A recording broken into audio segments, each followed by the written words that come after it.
Live from the National News Studio, Sri Lanka.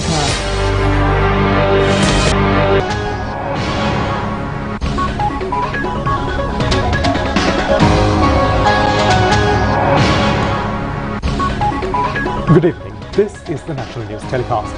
I'm Uvin Hetyawanshi.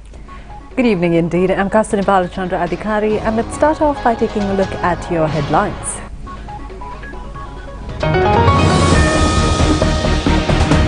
The IMF commends Sri Lanka's unwavering commitment to the IMF program implementation. Colombo Stock Exchange witnesses an increase in all indexes since last October. Minister Kanchana says an issue prevails over the inability to provide benefits of the reduced electricity tariffs for the consumers. New chairpersons for COPE and COPA committees.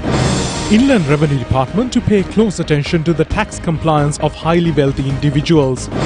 An Indian Navy warship rescues Houthi attack ship crew. A Sri Lankan injured from the attack. Sri Lankan Army wins the Air Force cycling tour.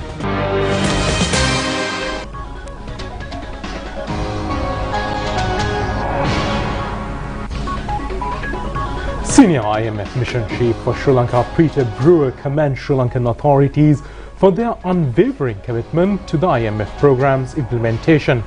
He noted that such dedication is instrumental in driving positive change.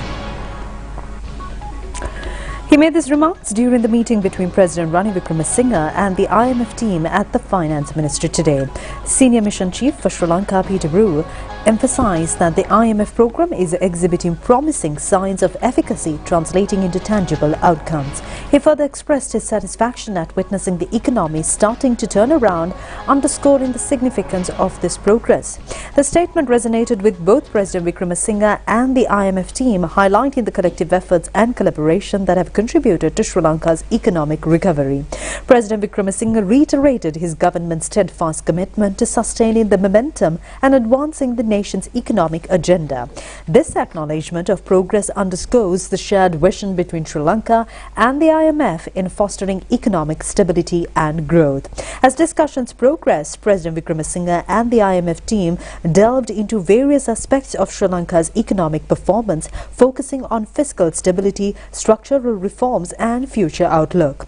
Their exchange of insights and strategies underscored the importance of continued collaboration and proactive measures in navigating challenges and fostering sustainable economic development. In conclusion, the meeting between President Ranil Wickremesinghe and the IMF team at the Finance Ministry today highlighted the positive outcomes of Sri Lanka's engagement with the IMF program. Brewer's remarks served as a testament to the collective efforts and commitment towards achieving economic prosperity, further reinforcing the optimism surrounding Sri Lanka's economic trajectory. The Colombo Stock Exchange experienced a 5-month all-time high turnover of 2.6 billion rupees. The decrease in interest rates is due to the loosening monetary policy that has impacted the overall economy positively, while the high interest in the tourist arrivals have positively affected the hotel sector shares in the market. Accordingly, the SC Security Private Limited has done this research. Today, on the 7th March 2024, the Colombo Stock Exchange witnessed a bull market with the ASPI index crossing the 11,000 mark after 5 months closing at 11,045.90 level at the end of the day. The ASPI witnessed an increase of 164.18 points, whilst the S&P SL20 index stood at 3,147.45 level, showcasing an increase of 47.15 index points. The market witnessed a total sale of 160.5 million shares for the day. Foreign purchases for the day was at 66.3 million, while foreign sales was reported at rupees 138.4 million, resulting in a net foreign outflow of rupees 72.1 million. The Colombo Stock Exchange experienced a 5-month all-time high turnover of rupees 2.6 billion. Some of the reasons behind the significant market confidence are the attractive dividends announcements we experienced throughout the quarter, while the high increase in tourist arrivals have positively affected the hotel sector shares in the market. Minister Kanchana says the profit earned from increased electricity tariffs was utilized to repay the arrears payments of the suppliers of the Ceylon Electricity Board.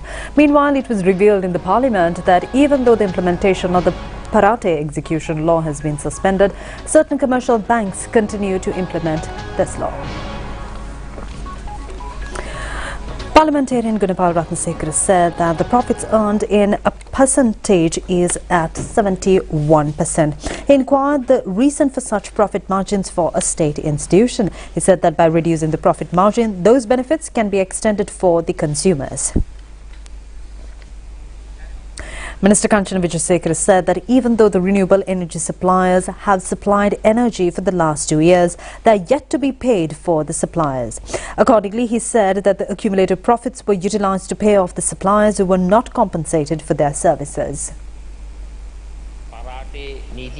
Opposition leader Sajid Premadasa said that the cabinet decision taken regarding the Parate execution law is yet to be implemented. The commercial bank system, he said, that has yet to suspend the implementation. He said that the Parate execution law should be suspended if the central bank has issued a circular to its commercial banks indicating a possible change in the legal system. Minister Susil Premajan said that the cabinet decision was taken to provide relief by amending the Parate execution law. He said that the relevant legal draft has been compiled. He said that until they conclude this process, the central bank's supervision branch will monitor the commercial banks. Accordingly, he said that the central bank is announced to provide necessary instructions to extend this relief. He said that the Ministry of Finance has been instructed to direct their attention in this regard. Prime Minister Dinesh Gunawardena said that as the Parliament, they should intervene in this regard. He said that the Finance Committee has also had the authority to intervene by summoning relevant stakeholders in this regard. Minister Kanchana Wijesekara says that an issue prevails over the inability to provide benefits of the reduced electricity tariffs for the consumers. These remarks were made during his participation in a press conference titled Collective Path to a Stable Country, held today at the Presidential Media Centre. Minister Kanchana Wijesekara said that effective from midnight on March 5th, electricity charges saw a significant reduction of 21.9%. Notably, consumers using less than 30 units will experience a remarkable 33% decrease in unit price, while those in the 31 to 60 unit category will witness a reduction of 28%. Moreover, bills for the consumers utilizing 60 to 90 units will be decreasing by 30%, and for those consuming between 90 to 180 unit, bills will be lowered by 24%. Domestic consumers exceeding 180 units experienced a 18% reduction in fees, while religious establishments benefits from a 33% decrease. Similarly, hotels and industrial sectors saw a 18% reduction, with a 23% decrease in public works and 22% from public sector. Streetlights also experienced a 20% reduction in charges. However, concerns remain regarding whether the restaurant prices have correspondingly decreased and the need for a substantial relief in public service categories. Parliamentarian Rohitabai Gunawardena has been appointed as the new chair of the COPE committee with a majority of votes today. Meanwhile, State Minister Lasan Talagevana was unanimously appointed as the new chair of the COPE committee. The first meeting of the Committee on Public Enterprises for the 5th session of the 9th Parliament was convened today. Accordingly, parliamentarians Rohitabai Gunawardena and Gamini Velabunu were nominated for the chairmanship of the committee. Accordingly, following a vote, parliamentarian Rohitabai Gunawardena was elected to the chairmanship with a majority of votes. State Minister Lasan Talagevana was unanimously appointed as the new COPA chair by the members representing the government and the opposition. The name of the State Minister, Lasan Talagevana, was proposed by MP Vajira Bewardena and seconded by MP S. Sridharan. In the meantime, the Inland Revenue Department expects to pay close attention to the tax compliance of highly wealthy individuals in the country. This initiative is a part of RID's efforts to renew the fairness and confidence in the Sri Lanka tax administration by ensuring that wealthy contribute their fair share and pay the right amount of taxes. For this purpose, a highly wealthy individuals unit has been established by the IRD, which is located in the large taxpayers office. Accordingly, the unit has received additional resources to focus on high income and high wealth individuals. The first measure of the unit will be to contacting the select number of wealthy individuals and set up a work with them and their advisor to ensure that they are up to date with their filings and tax returns. The IRD will also help them identify and avoid mistakes or omissions early in the filing process. This unit will be conducting additional risk assessments and profiling wealthy taxpayers to conduct audits in cases that have high risks. At the same time, the IRD is enhancing its collaboration with both domestic and individuals to identify potential tax non-compliance.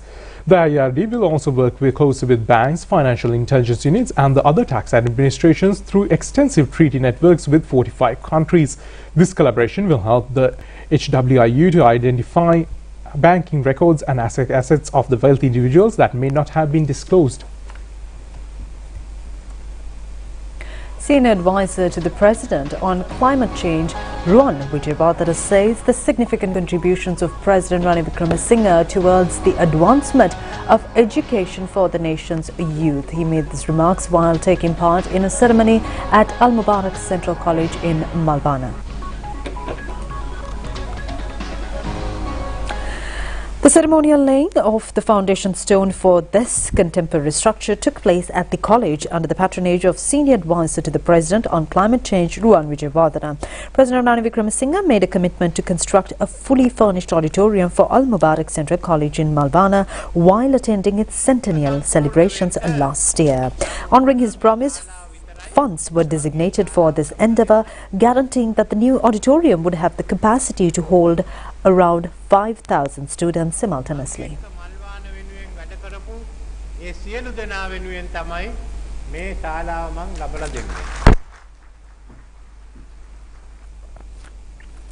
Senior Advisor Ruan Wijewardena assured prompt completion of the auditorium construction facilitated by labour contributions from the Navy with the intention to promptly deliver it to the students.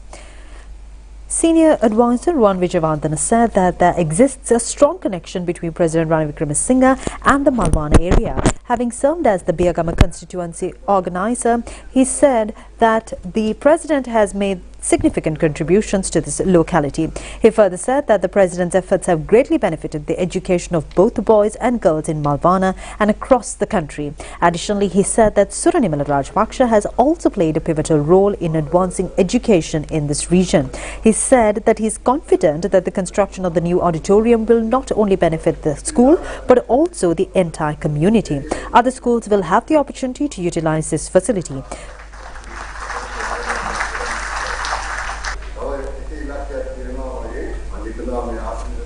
Principal SHM Mr. Naim of Malbana Al Mubarak Central High School, alongside the teaching staff and a group of enthusiastic students, actively participated in this event.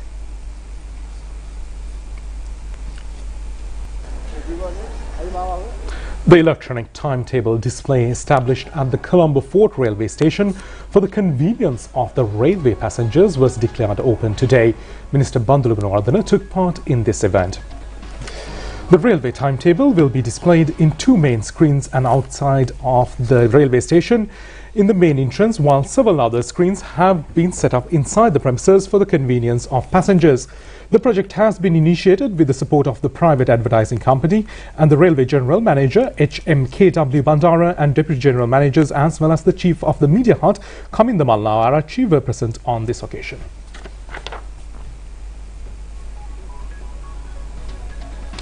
Now, two Sri Lankans, one of whom is injured, were among 21 crew members rescued by the Indian warship in Kolkata from the burning cargo ship of Yemen today.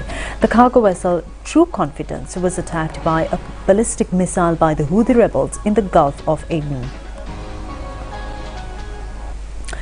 3 crew members have been killed in a Houthi missile strike on a cargo ship off southern Yemen, its owners and the USA, the first deaths caused by the group's attacks on merchant vessels. The Barbados-flagged True Confidence was abandoned after Wednesday's attack, which inflicted significant damage. 2 of the sailors who died were Filipinos and the others were Vietnamese. The Houthis say their attacks are in support of the Palestinians in the war between Israel and Hamas in Gaza. A military spokesman for the Iran-backed group claimed it targeted True Confidence because it was American, something the owners denied. The U.S. military's Central Command condemned the Houthis' reckless attacks, which it said had disrupted global trade and taken the lives of international seafarers. Indian navies in Kolkata swiftly responded to the attack in the Gulf of Aden. Kolkata arrived at the scene and successfully rescued 21 crew members, including one Indian national, from life rafts using its integral helicopter and boat. The ship's medical team provided critical medical aid to the injured crew. President Ranil Wickremesinghe has instructed officials to take necessary steps to provide housing for all homeless families in Kajimawat, the Colombo. The President also emphasized that the work must adhere to the government's housing policies and criteria. These instructions were provided by President Ranil Wickremesinghe during a discussion held yesterday at the Presidential Secretariat regarding the housing issue in Kajimawat, the Colombo. Additionally, President instructed officials to examine underutilized government-owned buildings and lands within the Colombo municipal area, exploring the potential for the development and utilization of commercial purposes. The President also underscored the significance of implementing the program through private investments with the intervention of the public sector. Furthermore, the President reviewed an advancement of the government housing projects underway within the Colombo city limits, emphasizing the necessity for additional initiatives. Despite the challenges posed by the current economic situation, he stressed the importance of devising suitable systems for the further projects.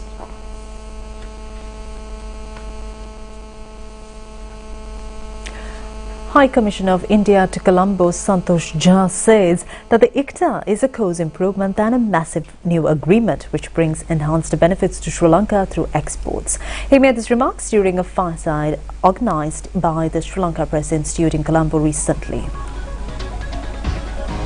The event was held on the topic The India Story, Reform, Perform, Transform. The event was attended by parliamentarians, high commissioners, ambassadors, UN dignitaries, representatives of NGOs and universities, and journalists. The fireside chat was then opened by Chairman of the Sri Lanka Press Institute, Kumar Nadesan, with Indian High Commissioner on the digital, economic and technological progression in India. During the discussion, High Commissioner Jha pointed out that the ICTA agreement, which has opened Indian markets to Sri Lanka, will be beneficial to the already enhanced export sector and bring in more investors to Sri Lanka from India.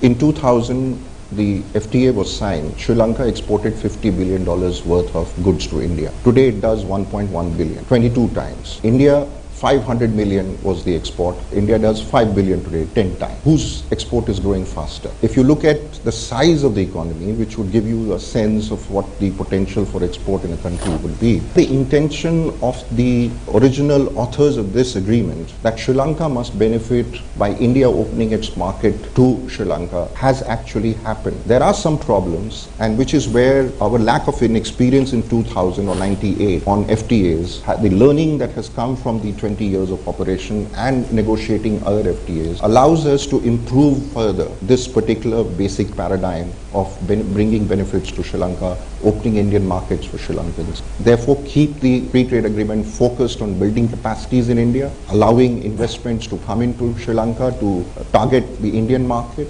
and create more potential for Sri Lanka. The Indian High Commissioner also made remarks on the proposed land and energy. We came up with a vision document whose central theme was connectivity.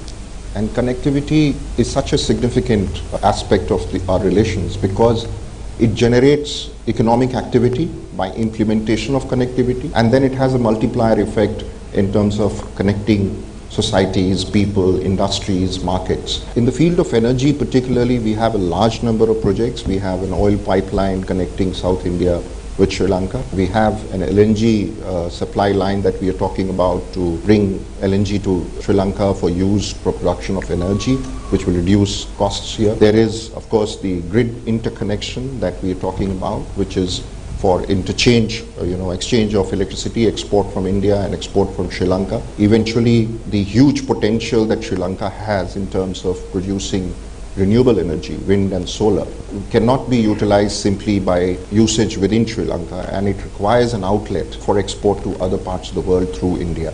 And so this grid connectivity is actually focused on creating that public good that will then, create the motivation for others to step in and expand this particular aspect of our exchange. On the other hand, the land bridge connectivity, the confidence emerges from the fact that our own infrastructure is now world class in terms of surface transport. So there is this growing capacity in India.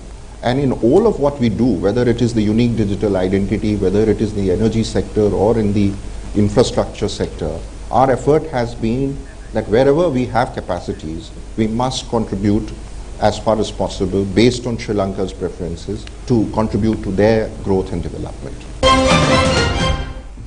The swearing-in of 20 Peace Corps volunteers from the United States was held in Colombo yesterday. This marks the 25th group of Peace Corps volunteers to serve in Sri Lanka since 1998.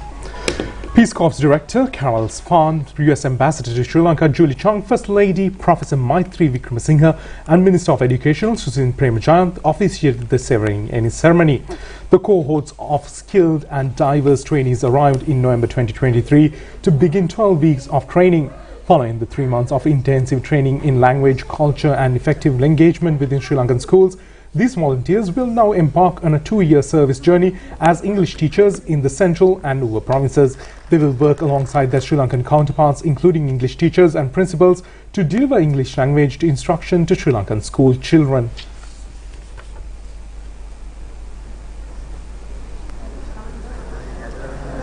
Of the United States. It is the objective of the government led by His Excellency the President Ranil Wickramasinghe to improve the knowledge in English, especially in our general education. Keeping with that objective, the Ministry of Education started many programs recently.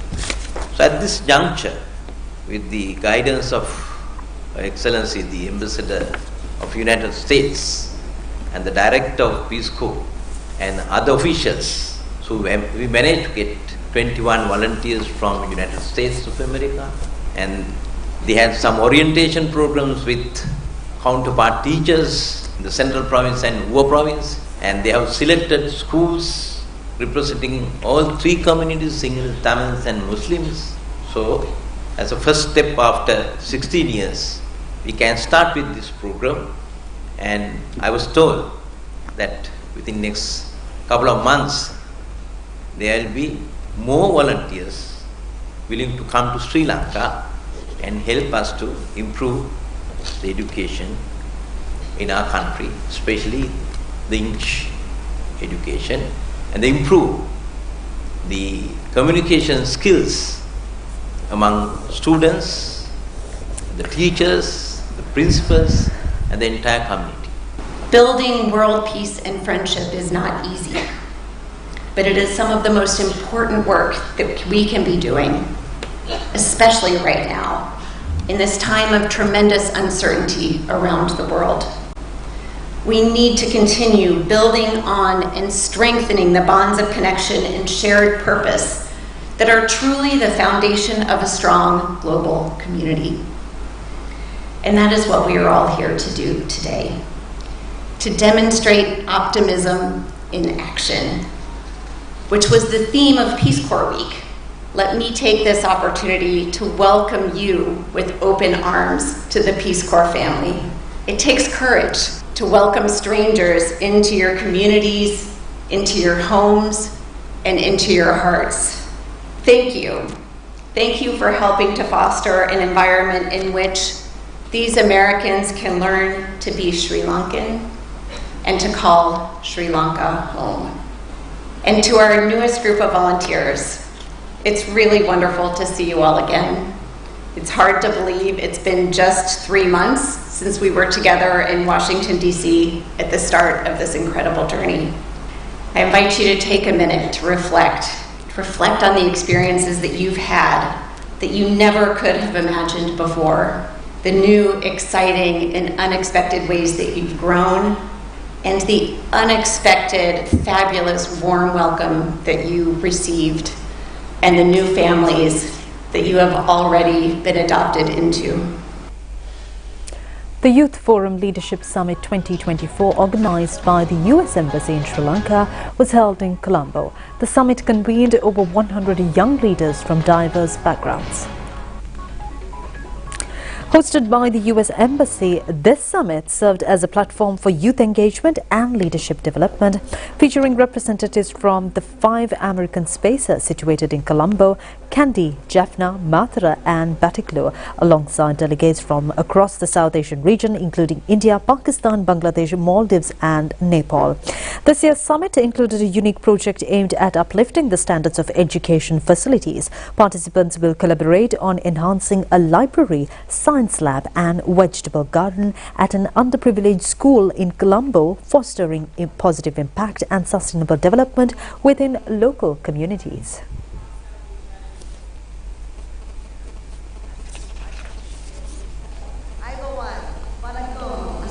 Now, this year's Leadership Summit is special because it is the very first time we're bringing together 100 young people, not just from Sri Lanka, but throughout the region. We are connected, not only by our geography of this region, but by our shared aspirations for a brighter future. This summit serves as a testament to the United States' commitment to regional cooperation and collective action. We wanted each and every one of you to have the opportunity to share the best of each of your countries and learn from one another. I mean, you come here with the pride of your own countries, right? But you want to learn from all the others. And what better way to innovate and to learn something new? Now, here in Sri Lanka, we have established 5 American spaces where our youth forum networks come together, including one that we recently opened up in the east, in Batticaloa, in eastern Sri Lanka. Now, these spaces serve as hubs for dialogue, innovation, collaboration, fostering connections among youth leaders across the country and beyond. And in addition to our work with the youth here in Sri Lanka, the U.S. government offers regional exchange opportunities for young people. For example, several Youth Forum members from Sri Lanka, along with their colleagues around the region, participated in the Model United Nations event and tech camp last year in Nepal. And the Sri Lankan students said this is the first time they had even left Sri Lanka and experienced travel abroad. The State Music Awards was held at the Nelumpukuna Amphitheatre yesterday. It was organized with the objective to appreciate and empower artists and their best creations. Outstanding awards, merit awards and special jury appreciations were extended under children, women's and men's categories during the ceremony. The Lifetime Achievement Award was presented to the artist Devananda Vajrasekara and Anthony Surendra. Ministers Vidya Vikramanayake, Vice Chancellor of the University of Visual and Performing Arts, Professor Rohan Netsingha, Chairman of the State Music Council, Professor Mahanama Veerasinghe and artists were present on the occasion. The ceremony was organised by the Department of Cultural Affairs, the Sri Lankan Arts Council and State Music Advisory Board.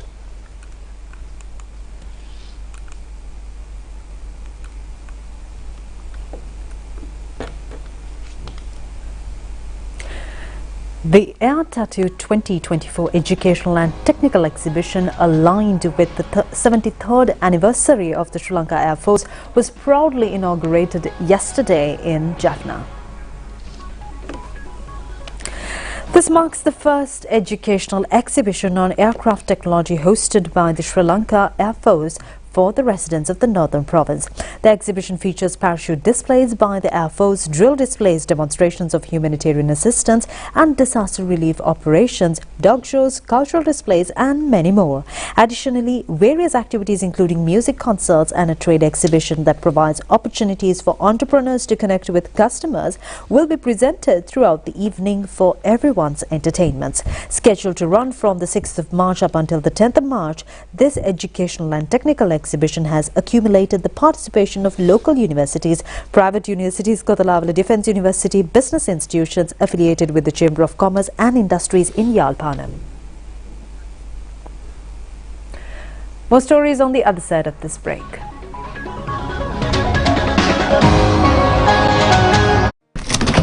විදුලි බිලෙන් හරි අඩක්ම වැය වන්නේ ශීතකරණයටයි. අවශ්‍ය දෑ ඉවතට ගත් සැනින් දොර වසා දමන්න.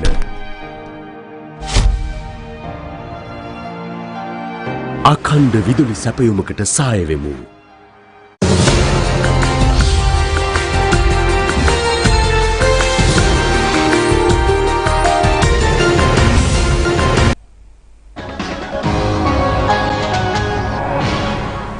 Taking a look at your foreign news tonight, at least 47 people searching for truffles in the Syrian desert have been killed by suspected Islamic State group gunmen. UK-based Syrian Observatory for Human Rights says that more than 50 others are missing after the attack in the eastern province of Deir al-Zur. According to the pro-Syrian government, Al-Mayadeen TV says at least 47 people were killed. And the Kurdish North Press news agency reports that about 40 were killed, including women and children. Last year, dozens of Syrian truffle hunters were killed in several gun attacks.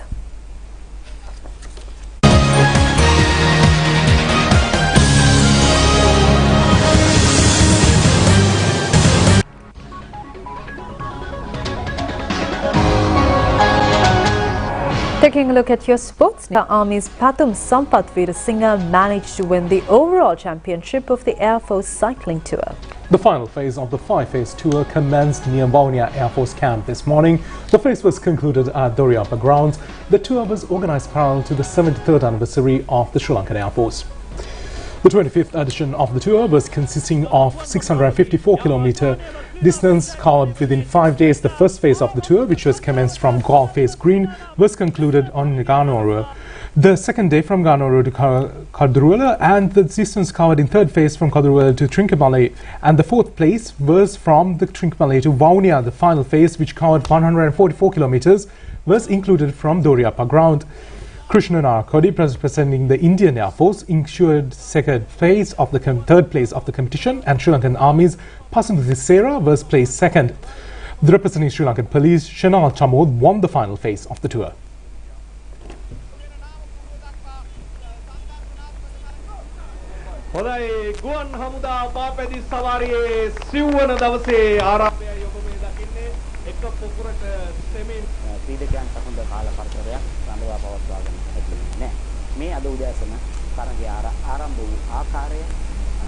Vavuniya ගුවන් හමුදා කඳවුර අසලින් ඉදිරියට ඇදුනා තරඟය නම් දෙසට තමයි තරඟය ක්‍රියාත්මක වන්නේ යාපනයේ බලා යන ගමනේ. Madhumali Fernando of Sri Lankan Army secured third place in the final leg of the Women's Division competition, which concluded in Jaffna Town today. Representing Sri Lankan Air Force, Dinesh Adil Rukshi won second place, while Anne Shanali from the Navy won the first place.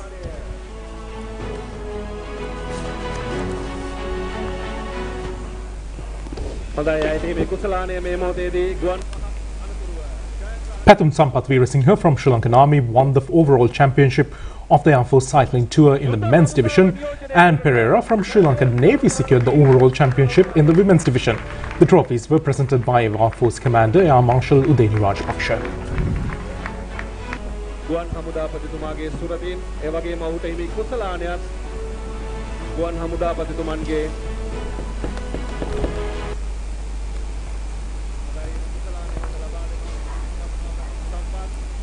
The annual Battle of the Blues between Royal College Colombo and St Thomas's College Mount Lavinia was commenced today. The match is being played at the SSC grounds in Colombo. The 145th edition of the encounter will be a 3-day match competed for the late D.S.N. Anayaka Memorial Trophy. Winning the toss, Royal College Colombo invited the St Thomas's College to bat first. Accordingly, Thomian players were able to gather 297 runs for their first innings. Sadev Zoiza scored 83 runs while Binod Gunawardana scored 50 runs. For Royal, Sineth Javardhana and Rumiru Pereira picked up 4 wickets each. St Thomas's College is captained by Mahit Pereira, while Royal College is captained by Sineth Javardhana. Warden of St Thomas's College Mount Lavinia, Reverend Mark Billimora, and Principal of the Royal College Colombo, Tilak Vatuheva, were present at this occasion.